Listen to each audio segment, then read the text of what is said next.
संध्या की सुनहरी किरणें जब गांव की संकरी गलियों में हल्की रोशनी बिखेर रही थीं, तब पीपल के पेड़ के नीचे 3 साधु आकर ठहरे।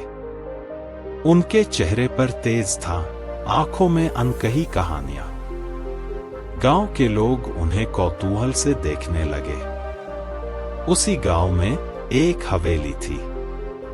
उस हवेली में रहने वाली युवा विधवा सुरभि अपनी दुनिया में अकेली थी। उसका सौंदर्य आज भी वैसा ही था जैसे वसंत में खिला कोई गुलाब, पर उसकी आंखों में एक उदासी थी जिसे कोई देख तो सकता था पर समझ नहीं सकता था। इस कहानी को पूरा सुनना और चैनल पर नए हैं तो चैनल को सब्सक्राइब करें। उसी रात जब पूरा गांव गहरी नींद में सो रहा था, हवेली के दरवाजे पर किसी ने दस्तक दी। सुरभि ने दरवाजा खोला और सामने खड़े तीनों साधुओं को देखकर चौंक गई। एक साधु ने गंभीर स्वर में कहा, बेटी, हम तुमसे एक वरदान मांगने आए हैं, पर यह तुम्हारे भविष्य का निर्णय भी होगा। सुरभि असमंजस में पड़ गई। ये तीनों कौन थे और वे उससे क्या मांगना चाहते थे? तीनों साधुओं ने उसे अपने बारे में बताया। एक प्रेम का प्रतीक था, दूसरा धन का और तीसरा शांति का। उन्होंने कहा कि वह किसी एक को अपने घर आमंत्रित कर सकती है, लेकिन एक ही साधु आ सकता है। सुरभि उलझन में थी। क्या वह प्रेम को चुने जो उसके अकेलेपन को दूर कर सकता था, या धन को जो उसे समाज में प्रतिष्ठा दिला सकता था, या फिर शांति को जिससे उसे आंतरिक सुकून मिल सकता था? गांव के बड़े बुजुर्गों की राय ली गई। अंततः सुरभि ने प्रेम को चुना। जैसे ही प्रेम घर में प्रवेश कर गया, धन और शांति भी उसके पीछे पीछे अंदर आ गए। सुरभि के जीवन में एक नई शुरुआत हुई। प्रेम के प्रवेश के बाद उसका जीवन बदल गया। उसके मन में नए सपने जागने लगे। धीरे धीरे गांव के लोग भी उसके बदलाव को महसूस करने लगे। लेकिन यह बदलाव इतना आसान नहीं था। समाज की रूढ़ियां और उसकी विधवा होने की पहचान उसे आगे बढ़ने से रोकती रही।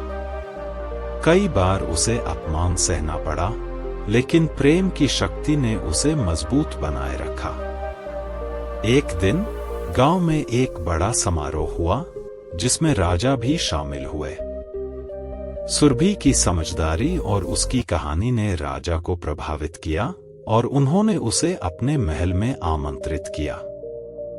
सुरभि ने यह अवसर स्वीकार किया और वहां जाकर ज्ञान और प्रेम के महत्व पर चर्चा की। इस बीच वह तीनों साधु भी गांव में रहकर लोगों को शिक्षा देने लगे। वे सभी को यह सिखाते रहे कि प्रेम, धन और शांति का संतुलन कैसे बनाया जाए। सालों बीतते गए और सुरभि एक प्रेरणा बन गई। उसके जीवन की कहानी गांव के कोने कोने में फैल गई। उसने एक आश्रम की स्थापना की जहां प्रेम, सेवा और सद्भावना को बढ़ावा दिया जाता था। सुरभि का आश्रम धीरे धीरे बढ़ने लगा, लेकिन हर सफलता के साथ चुनौतियां भी आईं। समाज के कुछ प्रभावशाली लोग जो महिलाओं के अधिकारों और उनकी स्वतंत्रता के विरोधी थे, सुरभि के विरुद्ध षड्यंत्र रचने लगे। उन्होंने राजा के दरबार में शिकायत की कि सुरभि अपने आश्रम में लोगों को भटकाने और समाज में अशांति फैलाने का काम कर रही है। राजा ने इस शिकायत की जांच के लिए अपने एक मंत्री को आश्रम भेजा। मंत्री ने वहां जाकर देखा कि सुरभि का आश्रम प्रेम, सेवा और आत्मनिर्भरता का केंद्र बन चुका था।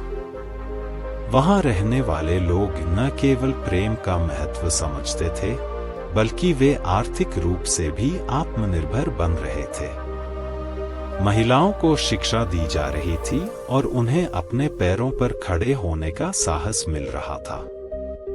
जब मंत्री ने राजा को यह सब बताया तो राजा ने स्वयं आश्रम का दौरा किया। वहां की व्यवस्था और सुरभि की निष्ठा को देखकर वे प्रभावित हुए और उन्होंने सुरभि को राज्य की आधिकारिक शिक्षिका घोषित किया। सुरभि के जीवन में प्रेम आया, लेकिन यह हमेशा आसान नहीं होता। एक दिन एक युवा राजकुमार अर्जुन आश्रम में शिक्षा लेने आया। वह राजसी ठाठ बाट में पला बड़ा था, लेकिन सुरभि के विचारों और उसकी आत्मनिर्भरता से प्रभावित हुआ।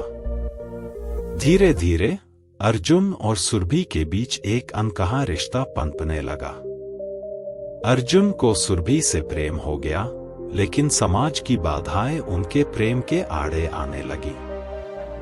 एक विधवा और एक राजकुमार का प्रेम उस समय के रीति रिवाजों के विरुद्ध था। राजा को जब इस प्रेम की भनक लगी तो उन्होंने अर्जुन को महल वापस बुला लिया और उसके विवाह के लिए एक राजकुमारी से बात पक्की कर दी। अर्जुन के मन में उथल पुथल मच गई। उसने अपने प्रेम के लिए संघर्ष करने का निर्णय लिया। अर्जुन ने राजा के सामने प्रण किया कि वह केवल सुरभि से विवाह करेगा, अन्यथा संन्यास ले लेगा। यह सुनकर पूरे राज्य में हलचल मच गई। यह प्रेम, संघर्ष और आत्मनिर्भरता की कहानी थी। अंततः राजा ने प्रेम की शक्ति को समझा और अर्जुन और सुरभि के विवाह को स्वीकार किया। यह विवाह केवल दो हृदयों का मिलन नहीं था, बल्कि समाज में प्रेम, स्वतंत्रता और समानता की एक नई मिसाल बन गया। सुरभि ने अपने जीवन की सबसे बड़ी लड़ाई जीत ली थी। यह केवल उसकी नहीं, बल्कि उन सभी महिलाओं की जीत थी जो प्रेम और स्वतंत्रता के लिए संघर्ष कर रही थी। इस कहानी ने यह सिखाया कि प्रेम केवल एक भावना नहीं, बल्कि शक्ति है जो बाधाओं को पार करके विजय प्राप्त कर सकती है। इस कहानी को पसंद आई हुई तो कमेंट बॉक्स में अपनी राय जरूर बताना।